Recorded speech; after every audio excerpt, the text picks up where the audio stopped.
Já ouvimos falar de lugares assombrados, mas quem poderia imaginar que um lugar onde são gravados programas de televisão seria assombrado? Há muitos anos surgiu uma lenda urbana que um dos estúdios do SBT é assombrado. Trata-se do Estúdio 6 do Complexo Anhanguera. Antes de continuar, peço que, se você gosta desse tipo de assunto, assista o vídeo até o final. E se gostar, deixe seu like, inscreva-se no nosso canal e compartilhe com seus amigos. Agora vamos para o vídeo. Falar de fantasmas é sempre muito polêmico, pois há pessoas que acreditam, pessoas que não acreditam e tem aquelas pessoas que não estão nem aí para o assunto. Hoje vamos falar de uma lenda urbana que um estúdio de televisão é assombrado. Trata-se do Estúdio 6 do Centro de Televisão da Anhanguera, também conhecido como CDT da Anhanguera, Complexo Anhanguera ou Centro de Televisão SBT, que é um centro de produção televisivo, onde estão localizados os estúdios do SBT. Nesse estúdio já foram gravados muitos programas famosos da emissora, como da Hebe Camargo e Ratinho.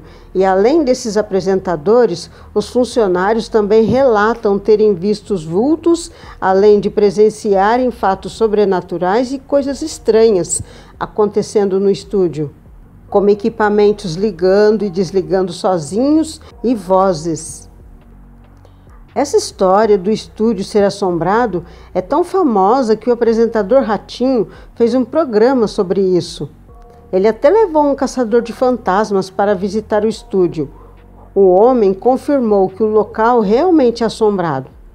Na ocasião, a produção do programa falou sobre 2 casos específicos. Miúdo, um cameraman que trabalhou, morreu de infarto em 2004. E depois dele, em 2010, a assistente de palco, Nilda, que faleceu após complicações de uma lipoaspiração. Miúdo e Nilda trabalhavam no Estúdio 6 e amavam o que faziam. São esses 2 espíritos que sempre são vistos no estúdio do Ratinho pela produção do programa. Mas essas almas seriam espíritos do bem, que protegem os ex-colegas de trabalho. Inclusive, há o relato de que Nilda teria aparecido para uma colega de trabalho no dia do aniversário dela.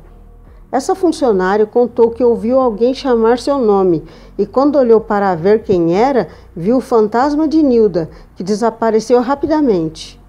Mas o problema seriam os espíritos obsessores, mal intencionados, que são vistos por lá. Os relatos. Experiências com o mundo espiritual acontecem por lá desde que Hebe Camargo era contratada. Tem um vídeo em que ela está entrevistando Solange Frazão e pergunta se a equipe tinha visto um homem. Ela viu um vulto ao vivo, arrematou o âncora. Nessa matéria, que foi feita no programa do Ratinho, Josefa, encarregada da limpeza, relatou que supervisiona cerca de 50 funcionários. E um dia, uma funcionária estava fazendo a limpeza do Estúdio 6, quando de repente sentiu alguém puxar o fio da enceradeira. E do nada ela viu um gato preto. A mulher ficou muito assustada. Quando Josefa chegou para ver o que estava acontecendo, não viu o gato preto nem ninguém. Mas a mulher insistiu que viu o gato. As 2 procuraram em todos os lugares e não acharam nada. A funcionária, apavorada e chorando, disse que nunca mais iria limpar aquele estúdio. A própria Josefa contou que um dia tentou apagar a luz do corredor. Ela andava e parecia que nunca chegava no interruptor.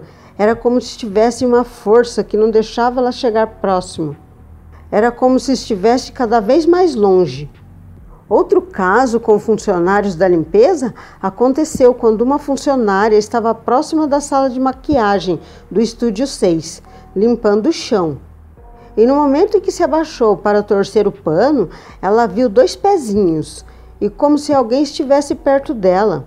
Mas quando olhou para cima, não viu ninguém. E como em qualquer empresa, um contou para o outro, e as histórias começaram a se espalhar. E outras pessoas também contaram que viram coisas estranhas.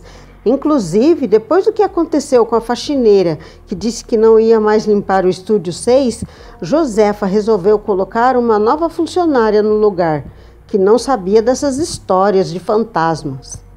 O que aconteceu foi que essa funcionária relatou que viu um fantasma no seu primeiro dia de trabalho. Foi assim: Josefa deixou a funcionária fazendo o serviço da noite e foi embora para casa. No dia seguinte, quando chegou lá pelas 9 horas no estúdio, a funcionária ainda estava lá. E Josefa disse que ela podia ir embora, que seu expediente havia acabado. A funcionária olhou para Josefa de um jeito estranho e disse que tinha visto ela momentos antes entrando numa sala. Josefa disse que era impossível, pois havia acabado de chegar, não entrou naquela sala. Mas a funcionária disse que viu alguém de calça azul e camisa branca entrar na sala. Mas a verdade é que ela estava sozinha e não tinha ninguém por lá naquela hora. Já a assistente de palco, Milene Pavorô, disse em entrevista a Maísa que uma vez quase morreu de susto. Isso porque ela resolveu baixar um aplicativo no celular para detectar espíritos. Contudo, ao abrir o programa no telefone, enquanto estava no camarim da emissora, o aparelho simplesmente caiu de sua mão e espatifou no chão. Ela disse que foi como se alguém tivesse tirado o telefone da mão dela com muita força.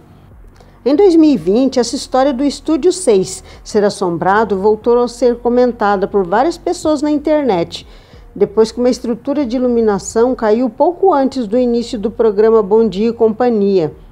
As pessoas atribuíram isso aos fantasmas que ficam no estúdio.